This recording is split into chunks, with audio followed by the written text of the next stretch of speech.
So today we're going to talk about COTS versus CUI. And as I mentioned, as we're waiting for folks to sort of trickle in, I have to tell you that this is about as complex as it gets. And also, I also have to tell you that we're going to talk about assumptions in just a second. But the reality is this: in order to understand everything that I'm talking about here, you're going to have a very solid foundation of information that you may not have yet.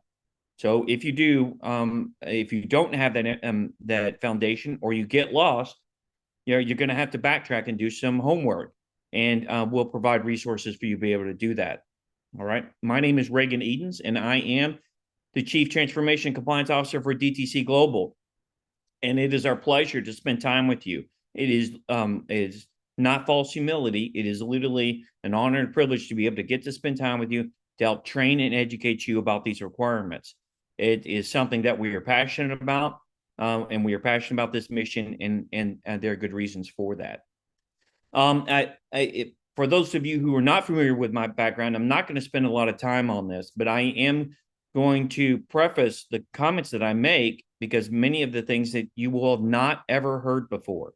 And I have literally spent thousands of hours, no kidding, that's not exaggeration, in as being a student of these requirements, spending volunteer time in the training education process and in the establishment of the ecosystem, and my honor and privilege to serve underneath the Cyber AB as a volunteer director on their board of directors.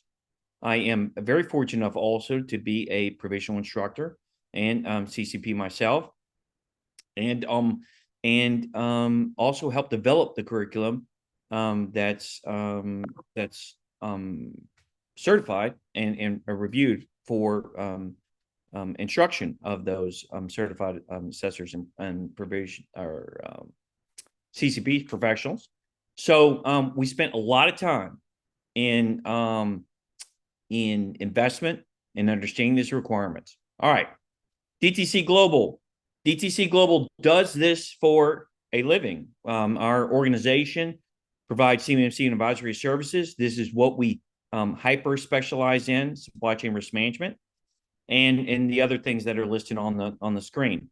We do Mythbusters and CMC War Room, which I'll bring up, some other CMMC ecosystem engagement. All right, so this is what we do. We do it every single day, and I promise you, though, the elements that we walk through are very complex. I promise it can be done. All right. Why should you believe us? You should not believe anything that I tell you, folks. Nothing that I tell you. You should not believe anything anyone else tells you, and I'll give good reasons for those. But in order to bring credibility to the table, not just in what I say, but what I show you in citations and references, we were very fortunate enough to provide our CMMC EPU documentation and implementation guidance to Aeroglen, who was the very first non-DIB prime contractor to qualify for certification underneath the Joint Surveillance Voluntary Assessment Program. And we are very proud of them and their hard work and their elbow grease that they put in to understanding these requirements and implementing these requirements. This is not easy to do. It can be done. And with the appropriate references, with the appropriate guidance, you can do this. I promise. Okay, we do it every day. So DibCon, I'll be speaking at DibCon on May 7th through 9th in the Oklahoma Convention Center. I'll miss CMC Day this year because they're back to back. And so I am also teaching contractor training courses for contracting officers also well at DibCon. And we are going to be doing the next Mythbusters, which is going to be on May 20th through 31st of 2024. So I encourage you, that's with Cross Timber SPTAC, and I encourage you to, and we can provide the link to that in the previous Mythbusters as well. I am also teaching a certified professional course June 17th.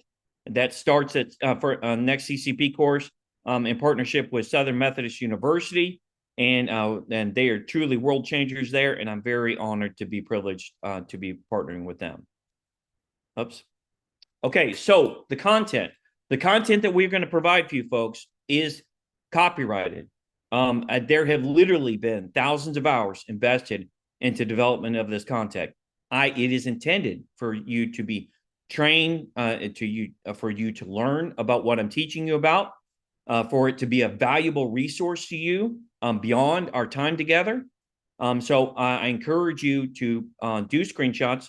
The slides are not provided.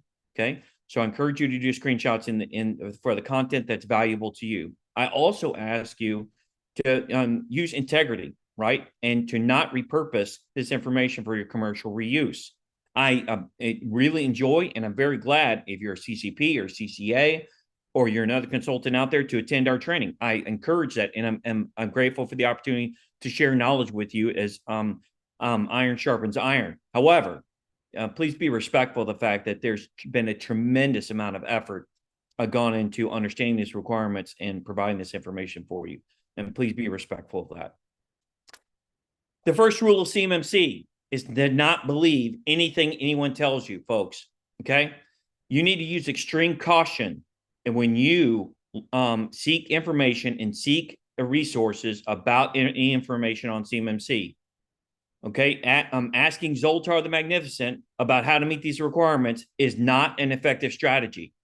Okay, with the greatest sense of urgency, I trained all of the original provisional assessors. Okay, and I can tell you that our moving forward from there over the last 3 years, that there is tremendous inconsistency in the amount of knowledge that people know, from CMMC assessors to CMC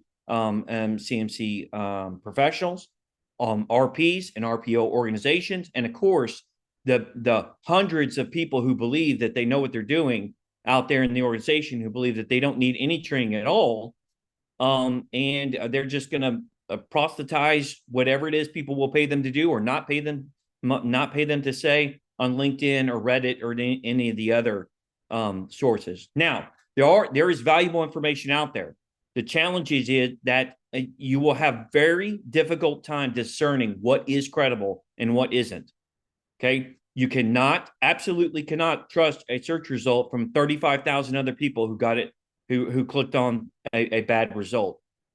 There's the aggregate data for which ChatGPT or you would use to try to discern what's accurate and what's right is loaded with very inaccurate information, partially inaccurate information, and information that is accurate, but often improperly cited or referenced.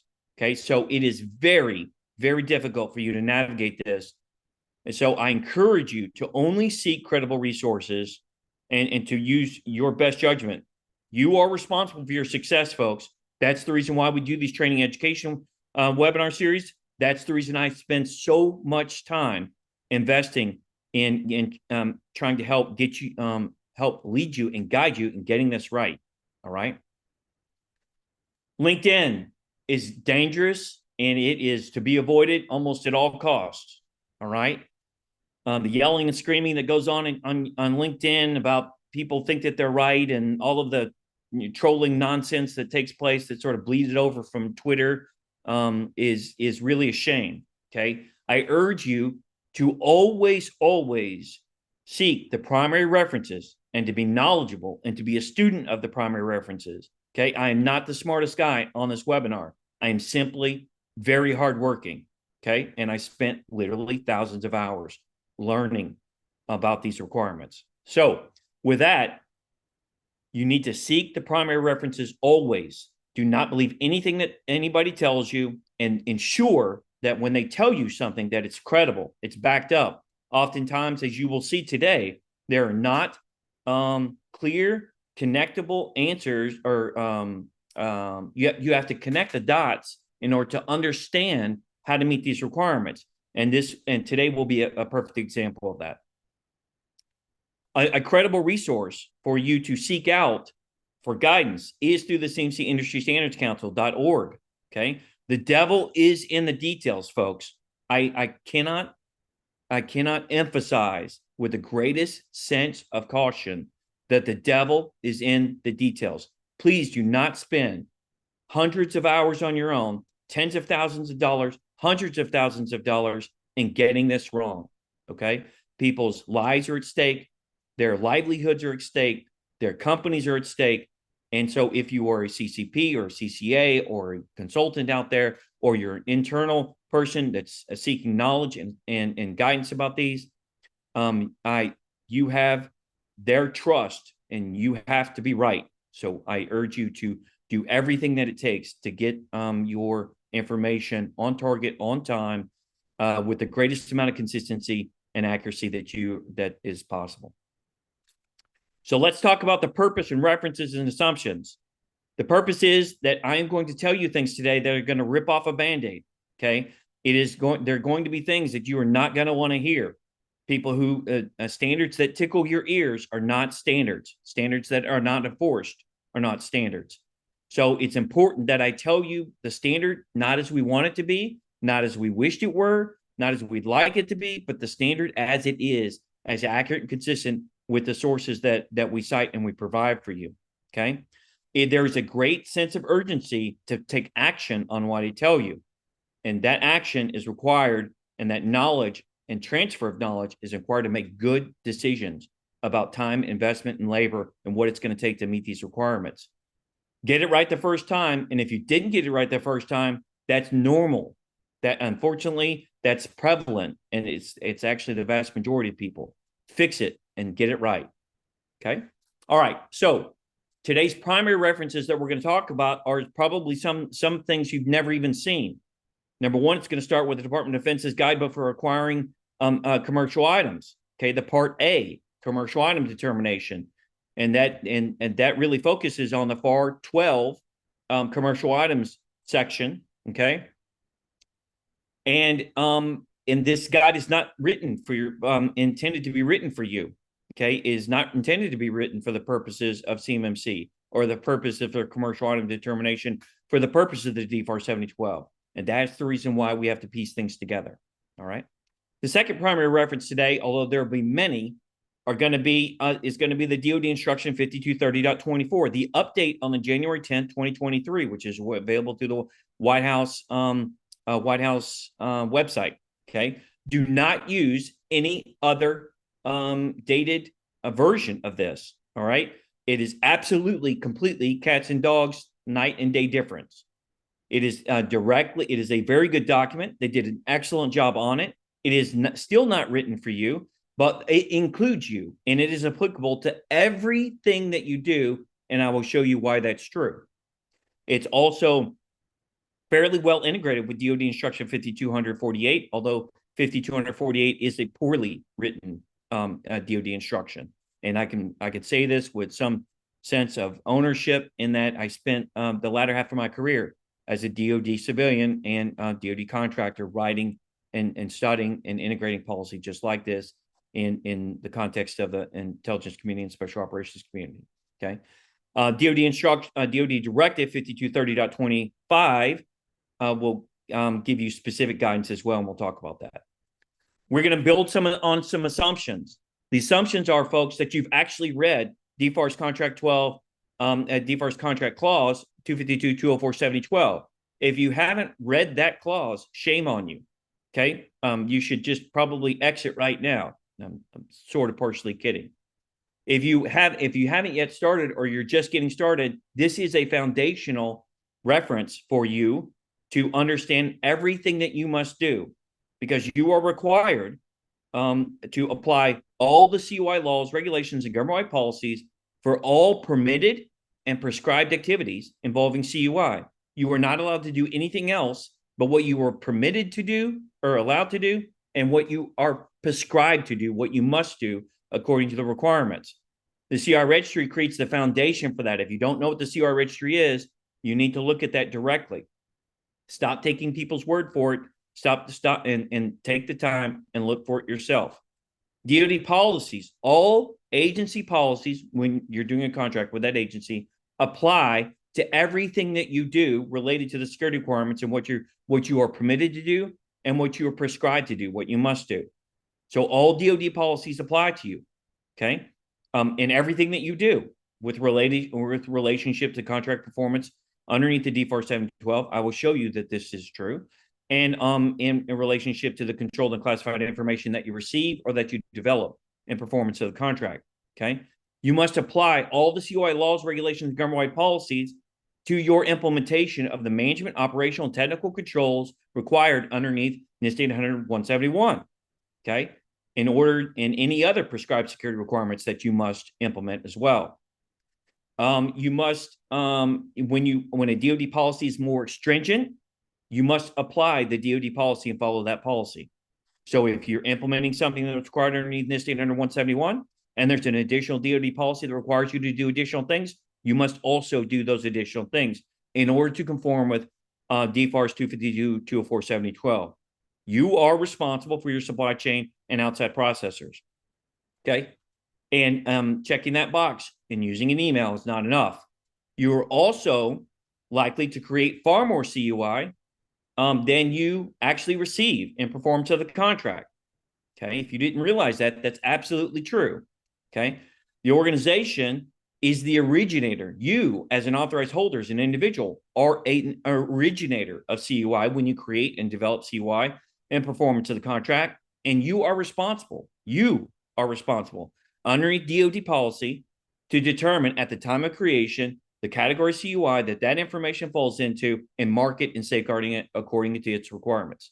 That you absolutely, and I will show you, do not listen to anyone else who says otherwise, because that what they're saying is not consistent with DoD policy. And I will show you, of course. Most of the CUI created by the defense industrial base basically falls underneath two categories: control technical information and export controlled information. If there's any other category of CUI relevant to the performance of your contract, you must also apply that to the NIST 800-171, your implementation of requirements, and DoD policy that's related to that category of CUI.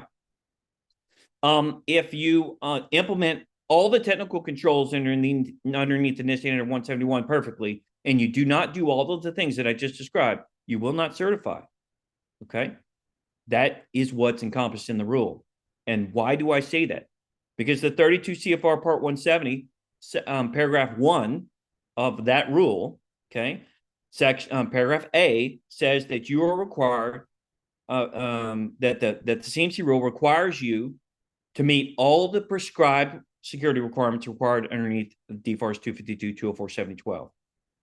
Paragraph B underneath the CMC rule says that the purpose of the rule, the new purpose of the rule, is to assess that for the purposes of verification and validation. Okay, that's the purpose of the CMC rule. It is assessing and verifying what is already required of you underneath the DFARS 252, 204, 7012 contract clause. Okay, references for the assumptions, although there are many, okay, are as listed. And if you're surprised by anything that I said, please go to DTC Global's website, look underneath webinars, and look underneath the different sections for the webinars. So today, that's a long preface, but it's very important because, again, we have a huge disparity in the audience amongst their knowledge about these requirements. So that laying that groundwork is absolutely impactful to what we're going to talk about today. Because to understand the relationship between commercial items and CUI and the potential impact that has on you in the performance of your contract underneath the DFARS 7012, you must establish a very strong foundation to fulfill your responsibilities underneath DoD policy that we're going to describe today. All right. First of all, though, we are not doing this for the purpose of compliance for compliance sake. This training does matter. That we are underneath an imminent threat.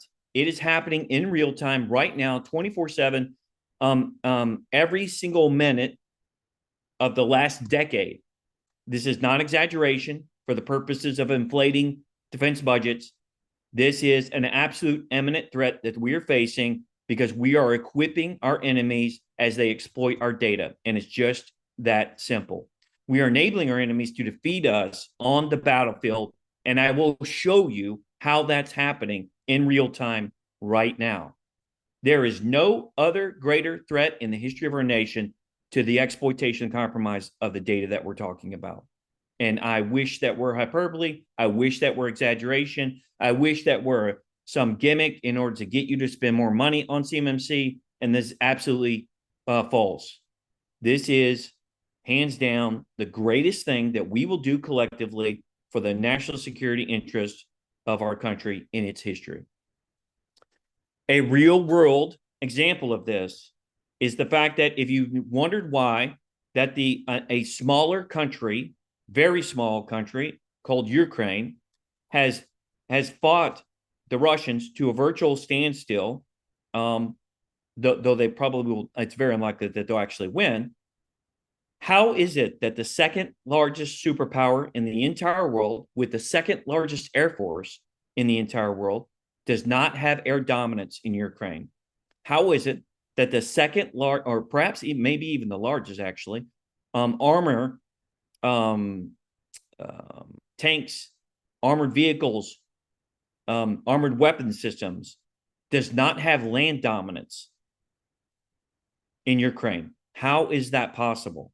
And the reason for that is because that the enemies of the Russian state, the United States, China, and other countries, had developed countermeasures and been exploiting those weapon systems since the 1990s.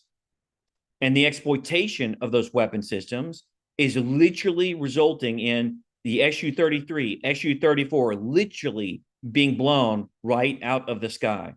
Hind helicopters being blown right out of the sky. T-72s, TD-1s, state-of-the-art destroyers, state-of-the-art not destroyers, not battleships, and the state-of-the-art, so land and sea, are literally being dropped to the bottom of the ocean. Why? Because the Russians have allowed the exploitation of their weapon systems since the 1990s. If we do not want this to happen to us, I promise you it will if we do not do something about it right now. So our job is to protect CUI like we expect our soldiers, sailors, and airmen and our warfighters to protect us and our Marines. God loves the Marine Corps. And we should fulfill our responsibilities as a solemn obligation to their welfare as they seek to protect us on the battlefield and in the homeland. In doing so, our responsibility is to protect CUI that is received and developed in performance of contracts throughout, from the prime contractor all the way down to the lowest tier. It is not this first tier. It is not the second tier. It's not the third tier. It's not the fourth tier. There are analysis on major defense programs that CUI is received or developed 21 tiers deep within major defense programs. Okay, so our responsibility is to understand how deep and how wide that goes, and this creates that part of that skill set to do that. Our mission is to protect CUI in our duties and responsibilities in the performance of these contracts. It's to protect the confidentiality and the misuse and the unauthorized disclosure of this information, whether it's marked or unmarked, whether it's received or developed during the performance of the contract, and that is the principal focus of this effort. So let's talk about the D4 7012, and let's talk about the technical information. So underneath the D4 7012 contract clause, which is the primary contract clause, if you're not aware of this, you absolutely need to read this contract clause, okay? It requires you to protect covered defense information. That's just an acquisition term. What that really means is the information that the DoD needs you to protect, called controlled and classified information. Controlled and classified information is not lawfully publicly available. And when we're talking about technical data, which is the primary focus of today's webinar, we're talking about controlled technical information, and we're talking about the subset of that information called technical information, a subset definition. So to understand what controlled technical information is, we look first at the contract clause and the contract clause's definition, but it is not the only definition that you need to look at. Okay, there are other definitions which vary to some degree, and I'll show you those other definitions. But let's start here. Controlled technical information means information with a military and space application that is subject to controls on the access, use, reproduction, modification, performance, display, release, disclosure, and dissemination. Controlled technical information would meet the criteria if disseminated for distribution statements B through F using criteria set forth in DoD Instruction 5230.24. That's the reason why it's a primary reference. distribution statements or technical documents, on technical documents. Okay, we're going to look at that and take that very closely. This term does not include information that is lawfully publicly available without restrictions. Okay, so that's the foundation for today's discussion, which is we have a contract clause. It says we have to protect certain types of information, and it explicitly includes covered controlled technical information and provides a definition, not the only definition, for that information, which sets the chain of information that we need to follow to understand what we need to do and the differences between commercial off-the-shelf information and CUI. All right. So let's look at technical information. Technical information, which is a subset definition of controlled technical information that's explicitly included within the contract clause, is defined in the contract clause and within the DFARS 252-204 acquisition database, acquisition regulation supplement, sorry. The means or technical data or computer software, as those terms are defined in the DFARS clause, 252-227, 7013, rights and technical data, other than commercial products and services, regardless of whether or not the clause is incorporated within the solicitation or contract. Okay, we're going to talk about that. So examples of technical information include research, engineering, data, engineering drawings, associated lists, specifications, standard process sheets, manuals, technical reports, technical orders, catalog identification items, data sets, studies and analyses, related information in computer software, and executable code and source code. Now, I'm not going to spend this webinar reading stuff to you, but there are very important things that we need to I need to make sure that you hear. And so I'm going to be explicit when it comes to definitions. Okay. Now, you don't know this, but the DFARS contract clause or DFARS case 218-066 lined out that second portion of the paragraph. I wouldn't expect for you to know that. I just want you to know that portion, if you happen to be a seek subject matter expertise in this, that you'll know that section of the definition is no longer valid. Okay. This is what I do, so I do know that. All right. Nevertheless, that portion of the definition caused confusion, and so they just eliminated that out underneath the DFARS contract clause 218 or DFARS clause DFARS case rather 2018 Delta 066 and did some other things as well, which aren't relevant.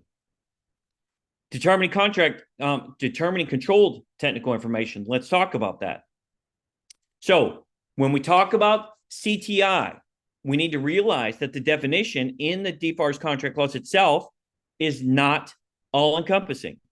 That DoD policy governs that contract clause, and it's the DoD policy for which you're responsible for. Why? Because the CUI registry says that. Okay, the CUI registry is the definitive guide and has all the categories of CUI, all 24 categories or so of CUI, and includes, of course, controlled technical information as a specified category CUI and export controlled information. The DoD Instruction 5248 I mentioned provides the foundational policy for controlled and classified information within the DoD. It is unfortunately a very poorly written document, but the entire document applies to what you do. All right, and I'll show you how that's true. Then the Defense Acquisition Regulation Supplement, DFARS, contract clauses themselves apply to you, and they guide you in meeting these requirements, and in the policy which governs the implementation of those contract clauses, you are also responsible for as part of the Defense Acquisition Regulation Supplement. So you have to execute according to DoD policy, being the primary reference for controlled technical information is DoD Instruction 5230.24. And so, of course, during the contract performance, this gets convoluted. What's the difference between CTI or CUI, other category, or that category of CUI, and let's say commercial items? And again, that we're establishing the foundation for today's discussion. So the DoD Instruction 5248 to put a nail in that coffin, because people will sit out there and go, you know what, that doesn't really apply. And it absolutely does apply. Because the purpose statement of that instruction explicitly says so, that it establishes the policy, assigns responsibility, and prescribes procedures for CUI throughout the DoD, that includes you, in accordance with Executive Order 13556, 32 CFR, and DFARS, what? 252, 204, 7012, 7008, and 7012. Both of those contract clauses are governed by this policy. So there's no ambiguity. There's no uncertainty about that. Okay. The next portion of this is that we talked about is in order to understand what CTI is, we look to the definitive source as quoted within the contract clause itself and in the CUI registry, the DoD instruction 5230.24. And again, we're only looking at the January 2023 a version of that as the newly released version. And it says that it establishes the policies and assigns responsibilities and provides procedures for assigning distribution statements on technical information, because that's the primary purpose of the document. It establishes a standard framework and markings for managing, sharing, safeguarding, and distributing technical information in accordance with, okay, all of DoD policy. Okay, it aligns the marking procedures, and it explicitly helps the originators, that's you, of technical information determine to what extent it must be controlled in accordance with 5230.24. Okay. So that the both implicit and explicit nature of the document is to help guide you to understand what is controlled technical information and what's required to meet requirements and how to market properly. All right. So underneath the DFARS contract clause 252, 204, 7012, when we dive into the definition of technical information, within the governing document, we're talking about the DoD instruction 5230.24. Now let's look at how it defines controlled technical information.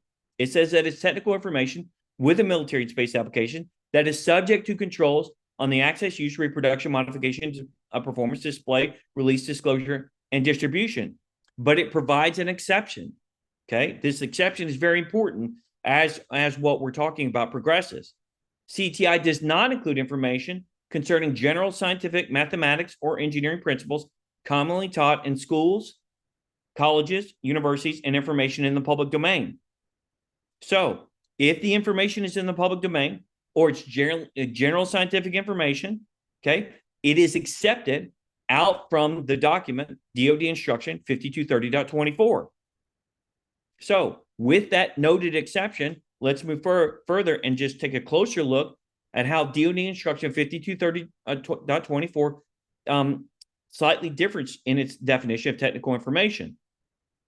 Technical data or computer software of any kind that can be used or adapted for use in the design, production, manufacture, assembly, repair, overhaul, processing, engineering, development, operation, maintenance, adapting, testing, or reconstruction of goods or materials of any technology that advances the state of the art or establishes a new art in the area of significant military applicability in the United States. Okay. So we're building up what the DoD requires you to protect.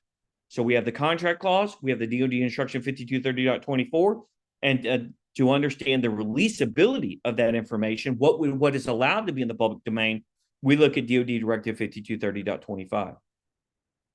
Okay. So what about the CTI document? Does it apply to you? Of course it does.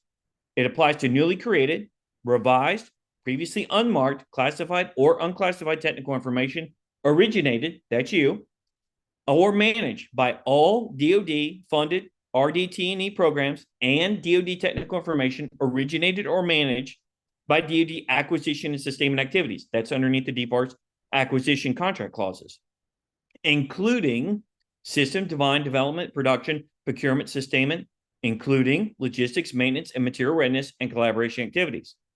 So when we have controlled technical information, it includes technical information that is a military and space application that's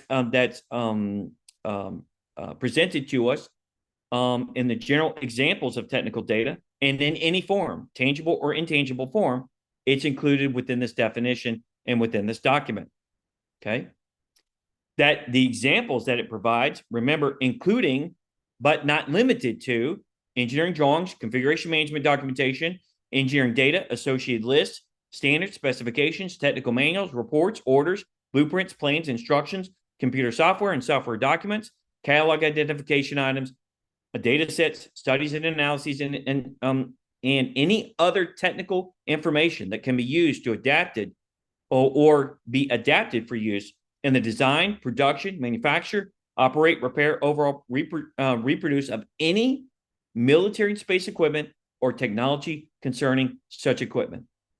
So if you haven't really understood the fact that the definition of controlled technical information underneath the DFARS contract clause is an enormous plethora of information that you receive and you develop in the performance of your contract throughout your entire organization. Okay.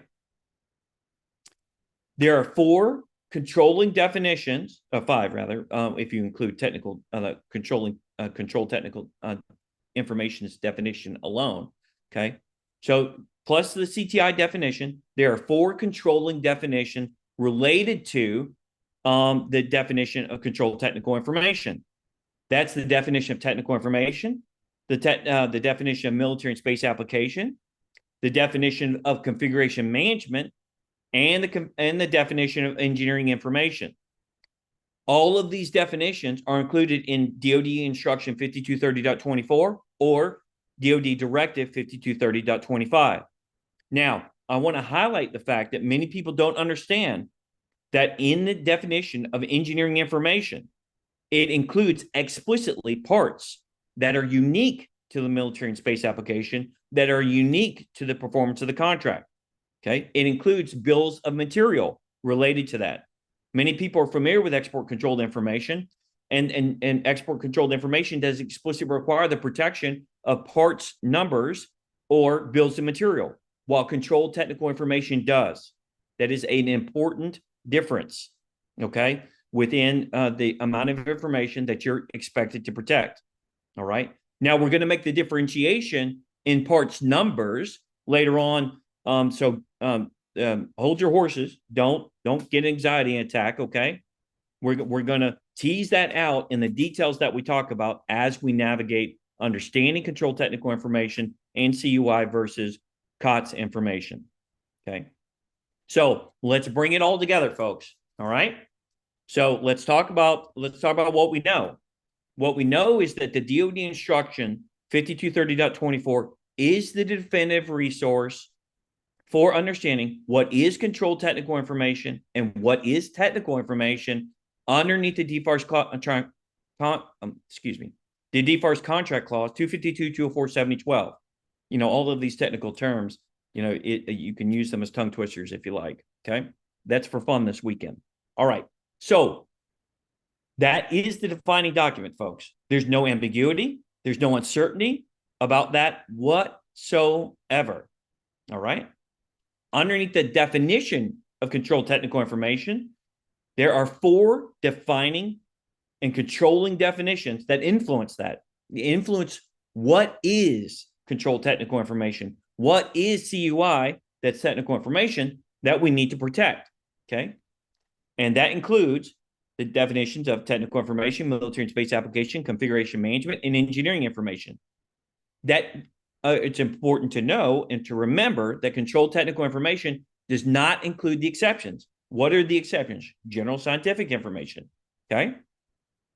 So if you read the DFARS contract clause, if you read the DoD Instruction 5230.24, you will realize that that also includes other categories of information called critical technologies. And in that is also export controlled information that would be protected and safeguarded underneath the ITAR or EAR categories. All right. Now, what does the DoD instruction also explicitly not include? Remember, we had the exception. It doesn't include information of general scientific, mathematical, engineering principles, right?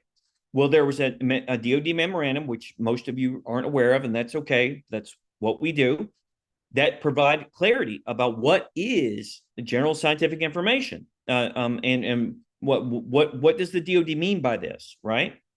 So if the information or the results of the basic research are ordinarily published and shared broadly within the scientific community, then it is considered, it is not considered controlled technical information. If it's anything beyond basic research, which is exactly what the DoD Instruction 5248 says, anything beyond technical data, anything beyond basic research is considered and shall be protected as controlled technical information. So this is providing clarity about that. So these are right now the two exceptions, or it's one exception, but an elaboration or clarity about the exception provided underneath the DoD Instruction 5230.24 and an adjacent DoD memorandum, which is available on the DoD CUI.mil website. All right. So that's that. Now, now what do we know? We know that we have the DFARS contract clause. We know that we have to protect covered defense information. We know that we have to protect controlled technical information and the technical information which is required to be protected. We know that we have to protect information relative to critical technologies because DoD Instruction 5200 or 5230.24 says so. And that includes export controlled information underneath the ITAR and EAR, which are in controlled categories. And we know that we have two basic exceptions. If it's not lawfully publicly available information, and if it's basic research or generic scientific information. Okay, so those are our standing exceptions. Well, what about COTS or commercial products? Because there are distinctions between these because words mean things in CMMC and in compliance and DoD policy. So we set a foundation to take a much closer look at commercial off-the-shelf technology. Okay. All right. So let's first look at what the DFARS contract clause explicitly says. Okay. So underneath the DFARS contract clause 252.204.708, it explicitly says you have to protect safeguard. You have to protect and safeguard covered defense information. Okay, in all solicitations, including those that have the FAR Part 12 procedures. What is the FAR Part 12 procedures? We're going to look much closer at that, but that's the procedures that are relative to commercial products and commercial services. So we're going to take a deep dive into that because we need to know in order to contrast what is CUI and what is a commercial item or commercial product. Now, underneath the DFARS contract clauses, there are exceptions, explicit exceptions, and we need to take a very, very close look at what that says. The except is for solicitations solely for the acquisition of commercially available off-the-shelf items. Solely. Okay? All right, solely. That makes sense? So if the contract that you're under is solely for the purpose of a commercial off-the-shelf item, then you are accepted, period. Okay? Well, what about if I've got the DFARS contract clause 7012? Well, that's required you to safeguard covered defense information, and that contract clause is required in all solicitations and contracts using the FAR Part 12 procedures, which we're going to look at the FAR Part 12 procedures for the acquisition of commercial products and services, except for solicitations solely for the acquisition of COTS items. So if you have a contract clause and the contract clause is solely for the or the contract, not the contract, or subcontract, is solely for the acquisition of commercial off-the-shelf items, then you are accepted. Okay, meaning it doesn't apply to you. Okay, that includes the 7019 and that includes the 7020. So if you are only producing commercial off-the-shelf items, and your contract is solely for those commercial off-the-shelf items, and these contract clauses are in your terms and conditions or flow down to you in your contract, your subcontractor purchase order, then you are accepted out of these out of those contract clauses if you meet the requirements as it's explicitly stated. Now, there's a couple very important caveats. Solely for the purchase. So that means, what about the mixed purchase? Well, we're going to get to that. Also, wouldn't you really want to know what the FAR Part 12 procedures are for determining what is a commercial item or a commercial product or a commercial service? Okay, or what is the definition of commercial off the shelf? That's what we're going to take a look at next. So now we know that we have 3 exceptions. So we have the chain of relationship in controlled technical information, and we know that we have 3 exceptions. We know that if it's that the exceptions include information that is lawfully publicly available. We know that we have an exception that includes basic and generic scientific research data. And we know that we have an exception for those procurements for solely for the purpose of commercial off-the-shelf items or commercial products and services. Okay. So now we know that we have these 3 standing exceptions, which are narrowly focused on providing us the ability to apply the exception and to be exempt from CMMC requirements or any other requirements underneath 7012 as well, the current requirements right now. However, we need to take a look at the details because look, folks, for CMMC, the devil's in the details. So let's round this up. So what is not CTI? What is not CTI, if it's a commercial off-the-shelf item and it meets the definition that we're talking about in the part 12.103, if it's not unclassified, non-public DoD information, if you're not a practitioner in these requirements, you may not know what that means. That's not important. That's underneath DoD instruction 8582.01. Okay. If it does not qualify as CUI, then it could be a commercial off-the-shelf item. If it's not required to be restricted, it could also be a commercial off-the-shelf item. If it's lawfully publicly available without restrictions, then it also could be a commercial off-the-shelf item. So let's look at the FAR definition. It is a commercially available, it's defined as a commercially available off-the-shelf items are defined in the subparagraph 2.101 unless indicated otherwise. All policies apply to commercial products also apply to COTS items.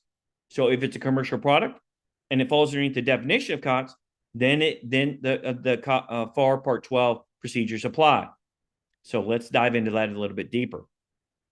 So what is a commercially available off-the-shelf item underneath the definition of the FAR 2.101? That means any item of supply, including construction materials, that is a commercial product, as defined in paragraph 1 of the definition of commercial product in this section, which we will talk about in detail. It's sold in substantial quantities in the commercial marketplace. Okay. It's offered to the government under contract or subcontract at any tier without modification in the same form in which it's sold within the commercial marketplace. And in paragraph 2. Okay. So we have to meet all of the requirements, not part of them, but all the requirements underneath the COTS definition in order to be considered a COTS item. So let's look at the commercial product definition. And before we do that, what technical data can the government ask for you if you qualify as a COTS item or if you qualify as a commercial product? That's important to know. So the FAR says that's the Federal Acquisition Regulation, which governs what you do. Okay. The DFARS sits underneath the FAR. So the FAR applies to all federal contracts, and the DFARS applies to defense contracts underneath the FAR. Okay. So underneath technical data, it says, except as provided by agency-specific statutes, so that the agency can require you to provide specific technical data. The government shall acquire only the technical data and the rights in the data customarily provided to the public with a commercial product or process. The contracting officer shall presume that the data delivered underneath contract for commercial products was developed exclusively private expense. So it means that if the government has helped you develop this item and it doesn't meet the definition of COTS, it is not a commercial item, folks. If you're developing the item in performance of a DoD contract, okay, it is not a commercial item unless it falls within the exceptions. When a contract for a commercial product requires the delivery of technical data. The contracting officer shall include appropriate provisions and clauses delineated within the rights to technical data in the addenda to the solicitation contract.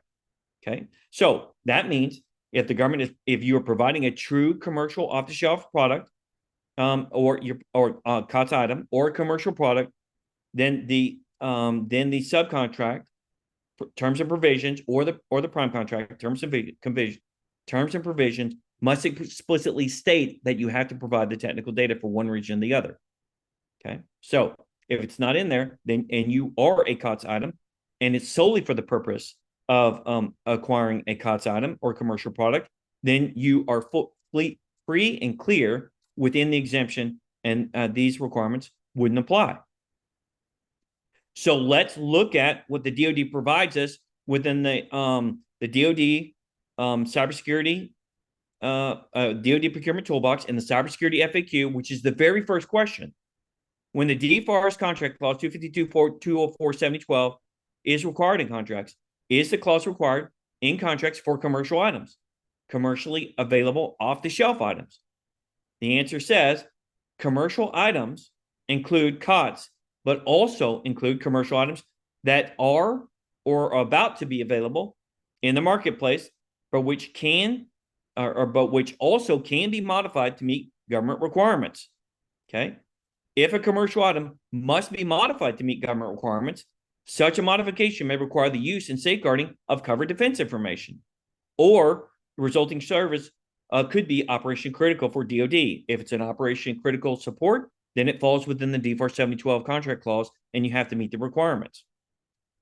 When the acquisition of the commercial items includes covered defense information, such as in cases when commercial item services or offerings are tailored to meet particular DoD customer requirements, the DFARS contract clause 252.204.7012 will apply to commercial items involving covered defense information. So if you have an item which includes covered defense information, or the contract is not in the sole acquisition of a commercial item, but it's in the acquisition of a CUI item that happens to include commercial off-the-shelf items, then you still have to meet the DFARS 7012 contract clause. All right. Now, but there's still more.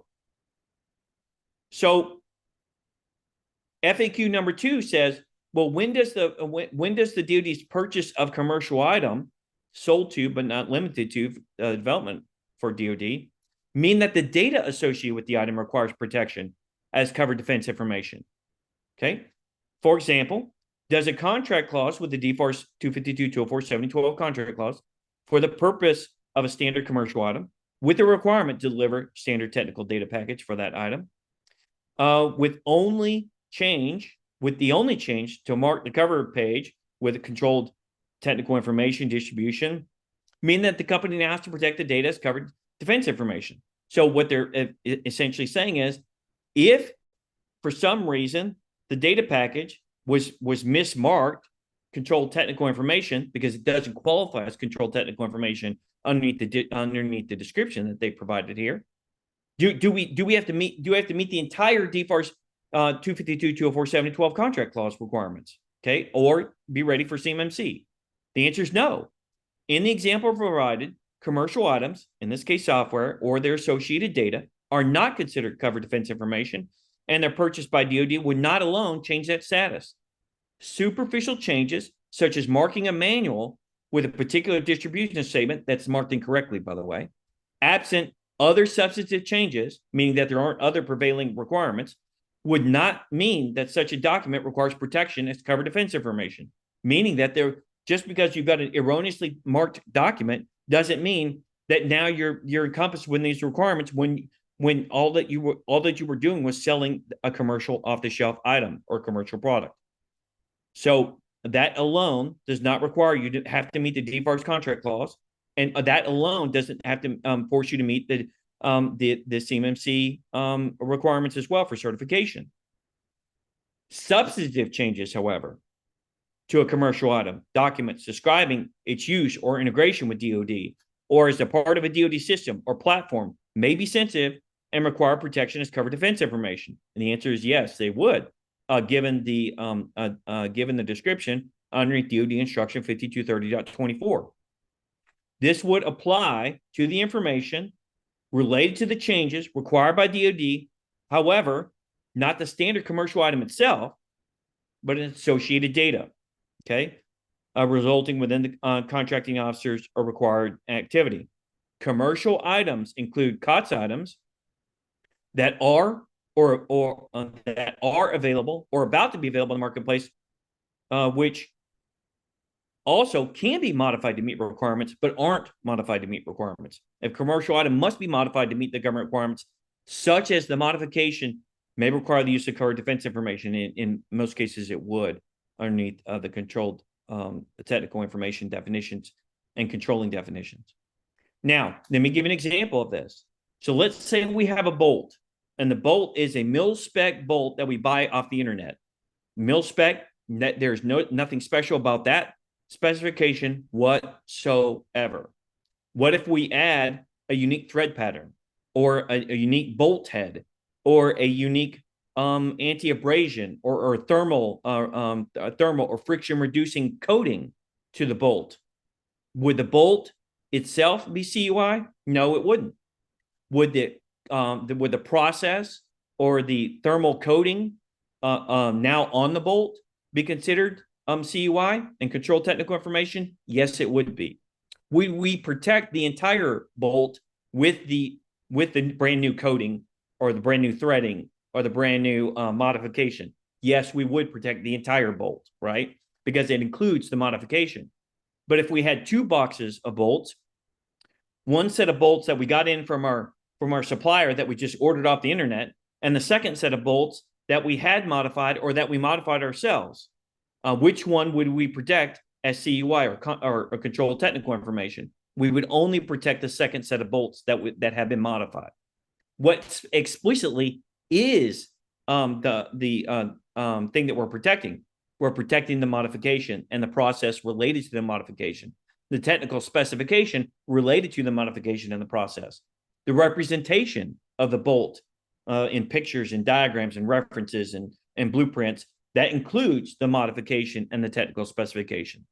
All of those things we protect, okay? And that is not a commercial item anymore in itself because it has been modified, okay? So when the acquisition of commercial items includes covered defense information and they're tailored to meet a specific customer's requirements, meaning the DoD, now we apply the DFARS 252-204 requirements, okay? Now, this clause is not required to be applied retroactively, meaning that in December 31st of 2017, not now, okay? So that current clause, when this was written just after the December 31st deadline in 2017. So this clause applies to 99.9% of everyone out there in the audience right now. Okay, so let's now talk about what a commercial item is. So if a commercial item meets a definition underneath the FAR, if it is a real item, real property, it's a real thing, it's tangible, okay? And it's been sold, leased, licensed to the general public, or offered for sale, leased, or licensed to the general public. And it's any item that's involved or described in paragraph 1. It's a cumulative definition. So if it meets paragraph 1, it's a commercial item. But also, if the item advances the technology or the performance, but it's not yet commercially available, but it will be commercially available and meets the definition in paragraph 1, okay, in order to satisfy the requirements, then it is a commercial item. If it meets the definitions in paragraphs 1 and 2, and it has modifications, remember the superficial modifications, minor modifications underneath the FAR language, superficial modifications underneath the DoD guidance. If it has minor modifications or superficial that are customarily available in the commercial marketplace, then it meets the definition of a minor modification as provided by the FAR, then it would be a commercial item. But if those modifications are unique to the military and space end purpose, it is not considered a minor modification. It is a custom modification or tailored modification, and it would be that modification would be controlled technical information likely, and be protected. So if it doesn't meet any of those requirements, okay, and it's minor and it's customarily available in the marketplace, now it is considered a commercial item. All right.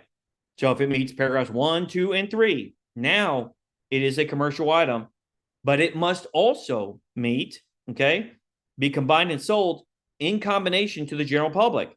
So remember that it's not just about just only meeting paragraphs 1, 2, 3, or 4, but it's a cumulative definition. So it has to meet all of the paragraphs related to the definition of a commercial item. Okay. Commercial item in paragraph 5 means that it's relative to an installation or services or repair services, training services, or other services that are provided to the general public. So if it meets the definition of 1, 2, 3, or 4, okay, and 5, then it is considered a commercial item. And 6, if it's involved in services related to the definition of a commercial item, and again, it's sold competitively and in substantial quantities within the marketplace, it's been established in a catalog or market prices within the public market space, okay, as a standard commercial item, then it is a commercial item. Okay. So this is a cumulative definition, folks. So we can't say that it's a commercial item when it hasn't met any of the prerequisites, but we just want it to be a commercial item because we don't want it to be controlled. Okay. And lastly, in the definition, or the last two, is 7 and 8. So it's any combination of this, and it's transferred amongst the various subsidiaries or divisions within the contractor, or it's a non-developmental item. So it can't be a developmental item. If it's a developmental item, then it's underneath the DoD contract. Then and with the DFARS contract clause, then it's likely to fall underneath the CUI provision and likely to be protected with the technical definition. Technical information definitions likely to be protected underneath the DFARS 7012 requirements and have to be prepared for CMMC. Okay, so we've talked about a lot. Let's go back and let's look at this. Okay, and then we're sort of wrapping up and we'll talk about definition, talk about questions. So if you have any questions, I'm happy to discuss. I'm happy to discuss real world examples. Okay. So what do we know? We know that a commercial off-the-shelf item, okay, doesn't meet the requirements underneath the DoD Instruction 8582.01, which is where the definition for unclassified non-public information comes for you practitioners out there. It's not DoD CUI. It doesn't meet the definition for DoD CUI. It's not required to be restricted. Okay, it's lawfully publicly available. It's a commercial items underneath the FAR Part 12 definition. It's a commercial off-the-shelf item underneath the FAR 2.101 definition, and it doesn't have any substantive changes. Okay. So, substantive changes. Okay. And it meets the FAR COTS definition and that definition related to a commercial product. Okay. So if it does all of those things, then it is exempt as a commercial item. If the item is sold is on a contract that's not solely for the purposes of procuring a commercial item, then you have to meet with the presence of CUI, you have to meet all of the DFAR 7012 contract clause requirements with the purposes of, for example, control technical information, or information that's protected underneath the ITAR EAR. You have to protect all that information. But the COTS items, okay, in themselves do not have to be protected, okay? If it's on a bill of materials, it would have to be protected because the bill of materials would be protected underneath DoD instruction 5230.24. If it's underneath the parts list, so we have a COTS items that's mixed in with a CUI parts list, then that parts list would have to be protected because it's been mixed in with parts that are unique to the military and space purpose, that are unique to the controlled items underneath the ITAR EAR, or that are unique to the modifications underneath the DoD contract. If all of those things apply to the parts item or to the parts number, and that parts number is not lawfully publicly available, okay, because it's can be sold on the internet, then that part number must be protected, folks. Okay, I know that's hard. I know that many people don't want to hear that, but it's absolutely accurate and consistent with the standard. All right. So as we walk through, when just to recover what I review what I just said, if the contract is not solely for the purposes of COTS, if it's solely for the purposes of COTS, it is exempted. Remember our other exceptions, but if it's not solely for the purpose of COTS, and we're buying and we're modifying and we're building our tank, and it comes with a GMC steering wheel, and we put that GMC steering wheel that we order from General Motors Corporation, and we buy that steering wheel 1,000 at a time, and then we add it to our tank. Well, when we add it to our tank, or we include it in the bill of materials for the tank, or we attach it to the tank, or we could include it in the drawings relative to the tank, then the item itself hasn't been modified until it's actually attached to the tank, and now it's a part of the bill of materials. Now it's a part of the blueprint, and now it is protected as CUI in corporation with the other CUI.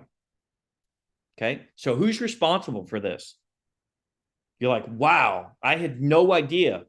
Who's going to do all this? Right? Is there someone coming to save me? Let me call my CCA. No. Let me call my CCP. No. Let me call my my RP. No. Let me call my contracting officer. No. Let me call my who else can we call? Let me call Regan. No, I'm not responsible for this. Well, let me call my prime contractor. No. Well, let me call my higher tier contractor. No. Okay. Underneath the DoD instruction, 5230.24, it gives explicit guidance, folks. I know you don't want to hear this, but it's true. Okay. It's accurate and consistent with the standard. All classified, unclassified, controlled technical information must be marked in accordance with DoD instruction 5200.48. DoD legacy material, including CTI, will not be required to be marked or redacted while it remains underneath DoD control or is accessed online or downloaded for use within the DoD. So the DoD gets their out, right? However, any such information or new derivative information must be marked as CUI if a careful analysis determines that it qualifies as CUI. Folks, that is the paragraph. Okay? So, when we have a DFARS 252, 204, 7012 contract clause, the DoD controlling office issues that contract clause. The prime contractor, believe it or not, there's oftentimes very little CUI that comes with that contract. All of the CUI, normally, not all, but most of the CUI is generated by the prime contractor in performance of the contract. And all of the assemblies and sub-assemblies and all the things that are necessary to do that underneath the DoD current guidance, the prime contractor is responsible for, no matter how many tiers deep. So that higher tier subcontractor receives that PO that tells them to build something, build a print, build by design. Okay, guess what? Now that information flows relative to all of the subcontractors, all of the outside processors. Those all become originators of CUI. Why? Because they receive CUI and they develop CUI performance of that contract because it is derivative information that meets the definition and the descriptions underneath of the DoD instruction 5230.24. Okay. So those originators of CUI, remember I told you, originators are responsible for identifying CUI at the time that CUI is created and mark it and protect it. All right. And that includes all subcontractors and all outside processors that receive and develop new derivative information relative to the prime contract. How do I know this is true? How do I know this is true, Regan? This is crazy talk. I never heard this before. People told me that if it's not marked CUI, I don't have CUI. Okay. The responsibilities underneath DoD instruction 5230.24 ensure that contractors and award recipients generating or holding CUI marked with distribution statements B through F, and that would be that would also mean information that qualifies for distribution statements, derivative information that would qualify through B through F, with cybersecurity requirements and export control requirements as directed by what? Clauses 252, 204, 7012, and the other contract clause as well. All right. Underneath the DoD instruction, underneath the DoD contractors, it's called PGI guidance, contracting officer's instruction. That's down there at the bottom. It says that the originator of the communication or the documentation is responsible for determining at the time of creation whether or not the information or the documentation falls into a CUI category. Okay. That's the contracting officer's PGI guidance for the DFARS contract clause 252, 204, 7012. Standing DoD policy also says that the originator of the document is responsible for determining at the time of origination whether or not the information may qualify for CUI status, and if so, for applying the appropriate CUI markings. That's you, folks. Okay. So let's look at what a careful analysis really encompasses. All right. So I've got the DFARS contract clause 252, 204, 7012. It says I'm going to receive covered defense information or develop covered defense information in performance of a contract. Okay, it's not COTS and lawfully publicly available. It's controlled technical information that falls underneath the definition of technical information and the other controlling definitions. It falls underneath the description of critical technologies and export controlled information underneath the ITAR and EAR. Now we have done a careful analysis that the technical information falls within these and the configuration management information and the engineering data, okay, engineering design data, or engineering information rather. So control technical information, military space application, engineering information, okay, all fall within the a careful analysis. Then it is CUI, folks, and we have to protect it as such, and we have to mark it and identify it when we receive it or we create it. If we receive it, we can send it up to the higher tier contractors, but that's not really realistic in the real world. So if you're saying right now, well, that's still not me, Regan, you've gone through the last hour and 15 minutes, you still are not describing me. And I've got this contract clause. My prime contractor says that I have to meet these DFARS 7012 requirements, or my higher tier contractor says I still have to meet these requirements. Well, guess what? The DoD provides you in the DoD Department of Defense Guidebook for Acquiring Commercial Items, Part A. It says that the DC may provide an expert resource for you to submit this information to and say, look, follow the guidance that it provides in this document, and follow their guidance. Submit the information as they request and as they ask, in order to determine that my item is a commercial item.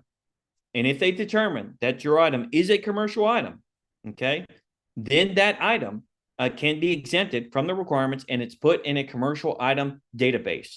And then you are exempt from these requirements. No ambiguity, no uncertainty. Okay. Now, if your contract is not solely for the purposes of acquisition of a commercial item, then it doesn't say that you can't submit for a commercial item determination. But you may realize, though, that you're going to have to meet the DFARS contract clause 252, 204, 7012 requirements relative to any other categories of CUI or any other items that may be CUI. And that's it. So we covered a lot, folks. So we've got about 12 minutes for questions. Okay. And I know I covered a lot, and I know what I told you may be overwhelming. Okay. It's a lot of information, it's a lot of detail. I told you that the devil's in the details, didn't I? I did. And I told you that this information is very dense, and this is probably the hardest topic of all topics to go through.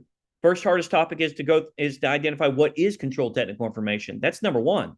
And the second is, well, how do I discern between controlled technical information and CUI? And this is the reason why, folks, that there's no information out there to navigate this. And I don't think that there's ever been another webinar relative to this topic. It is very difficult. It requires a high degree of expertise in this area to help piece this together and navigate this, right? And ultimately, you are responsible and accountable for doing this yourself. And I would urge you that if you reach out to other resources to help you, that they be true and genuine experts that you have confidence in, meaning that you're willing to bet your business, you're willing to bet your contract that what they tell you is accurate and consistent with the requirements. If you're not willing to bet your contract or bet your business, they're probably not the resource that you want to go with. Okay. All right. So let's talk about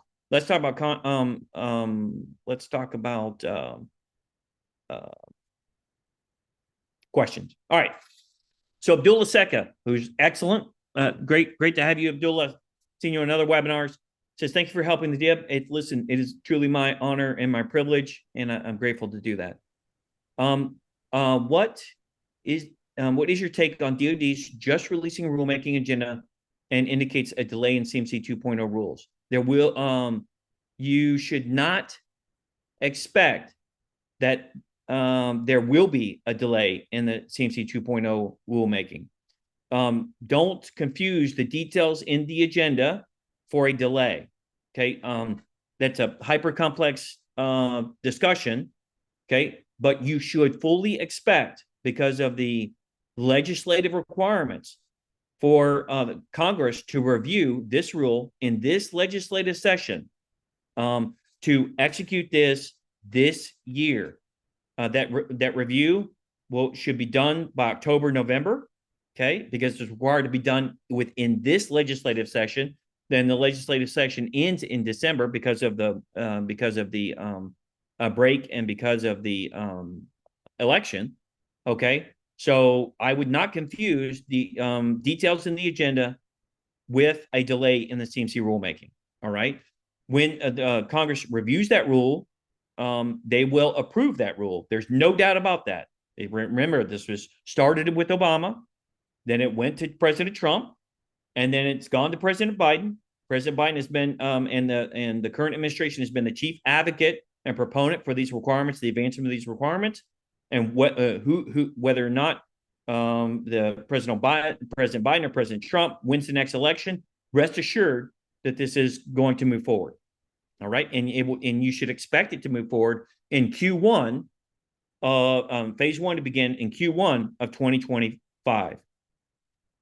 Mike Graham, doesn't CTI make an OSC and CMC L3 environment? It absolutely does, Mike. So let's hit that. We'll exit out real quick, and we'll just cover that, okay? Because that's really important that everyone understands this. If you have controlled technical information, okay, and you have controlled technical information, and it's not covered in any of these exceptions, you absolutely have CUI, obviously, right? You have controlled technical information. It's a subcategory of CUI.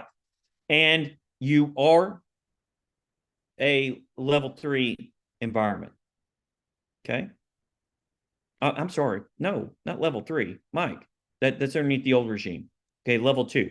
All right. Level 1, federal contract information. Level 2 is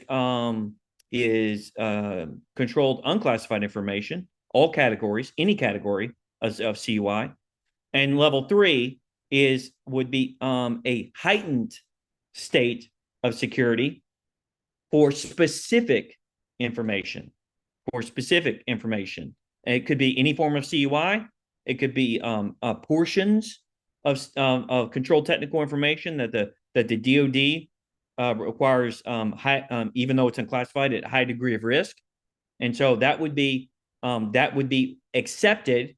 That would be a DFAR 7012, which would include the provision to be a level 3 organization, which is probably only 1 to 5% of the entire DIB, Mike. Okay. The rest of the DIB, 95% of the DIB is going to be a level 2 organization under with CUI. And more than that, actually, probably 98% of the DIB is going to be a level 2 organization with CUI. Okay. If you have nuclear, unclassified nuclear information, you could probably expect to be a level 3. Okay. Or you have very specific CUI that's at high risk that is unclassified, then you can expect the provision to be a level 3. Okay. All right. So sorry about that. I was thinking that you were referring to the old five levels. Anonymous attendee for classified projects. There is a security requirements guide. That's right, the SRG that guides and unclassified projects. By the way, not just classified projects. That guides marking of information. So, what is the closest analog to that in the CUI space? So, let's be clear. So, there are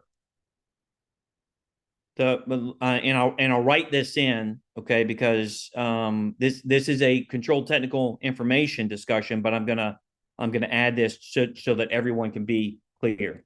When there is CUI, okay, when there is CUI present, okay, that CUI is indicated by the contract clause itself. Okay, so that means the 7012. Okay, that so the contract clause itself. Sorry, itself. Don't type in public, by the way. All right, that's the 7012. All right, sorry. Goodness gracious. All right, if you have a DD25R, okay, 254, that should indicate that there's CUI.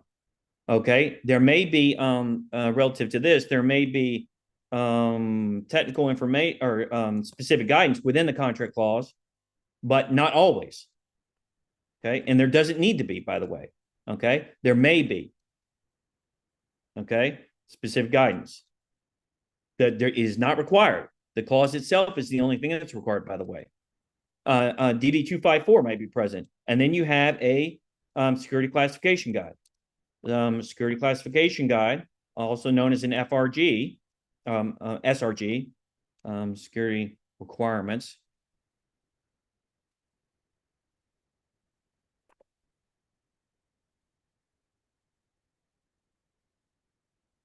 Okay. So the security requirements classification guide, okay, also known as an SRG, okay, may also be present. If you don't have an SRG, where else would you look? Well, you would look in the documents themselves. If they're marked, if they're properly marked or portionally marked. Okay. All right. Properly marked or portion marked, which means that they're not completely marked. Okay. All right. Export control documents. People normally get export control documents right, but even if you get an export control document wrong, can the DDTC prosecute you for failure to protect ITAR information? They absolutely can. Why? Because you are responsible for the classification and determination of all your products and services. That's law. Okay. So that's the reason why DoD instructions requires you to do it. So if in the documents themselves, and that would be underneath the distribution restriction statements, and that would also be within what are called limited dissemination statements, LDCs. Okay. Now, LDCs, limited dissemination controls, and LDCs are not as frequent. Distribution statements are common in engineering documents. Lastly, what you may have unmarked information, or you may have information that's been developed, okay, or developed in performance of derivative information. It's developed. Okay. Well, how do I mark that? Well, responsible. That's DoD policy. You are responsible for using what? DoD instruction 5230.24. Okay. And DoD instruction or DoD directive. Okay. 5230.25. And you're directed by what? You're directed by DoD instruction 5200.48 to what? To mark control technical information. And you are in, it guides you to use these two documents to determine, after careful analysis, use a careful, after a careful analysis, to what? To determine whether or not that it is controlled technical information or another category of CUI. Okay. This is DoD policy summarized to the letter. All right. So, let's see. What is closest analog in the CUI space? Now, let me do some caveats here. The caveats here are that your SRG may not be accurate. It may not include everything. Okay. And there's no requirement for it to include everything. It may be dated. It may be, it may give you guidance and say, this is CUI or this is CUI. It may not cover export controlled information. Does that mean we don't protect export controlled information? Absolutely not. Okay. So remember, there are no absolutes. There are no absolutes. What you can't rely on, here's maybe that's a better thing to cover. What you can't rely on. Here's what you can't rely on, folks. Okay. You can't rely on your DoD contracting officer, not an expert in CUI. You cannot rely on your higher tier, okay, buyer, okay, not an expert in CUI. You can't rely on your higher tier, whomever. Okay. You can't rely on sometimes on your prime contractor to give you the correct information. Their buyer, right? Because they don't care. And oftentimes they don't know, right? So these things you absolutely cannot rely on. Who is responsible? I said this in the outset. Who is responsible for your success? You are. All right. That's the way it goes, folks. Again, people who love you will tell you the truth as accurate as can be. And that's exactly what I'm doing. So should media, Anders Palm asks, should media, get about, I think we're a couple minutes over, but we'll try to hit this. For those of you who are interested, Anders Palm says, should media, which contains persistent temperature cache files with traces and remnants of CUI information, be CUI and treated as such? Yes, absolutely. So if the information, if CUI media, by definition, underneath FIPS 200 and FIPS 199, includes any representation, it's not just like a hard drive or USB or something like that. It's any representation. Media in its definition is inclusive underneath the federal requirements and a much broader. Okay.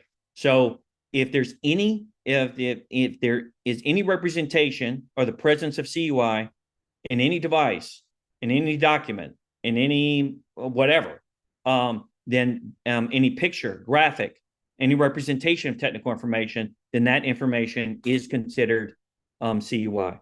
Okay. Couple more, and we'll wrap things up. Any documents created using CUI are classified as CUI, hopefully. How does it work going back to components? Let's say we print a secret map on a piece of commercial paper used to specific size. Print is done with commercial ink.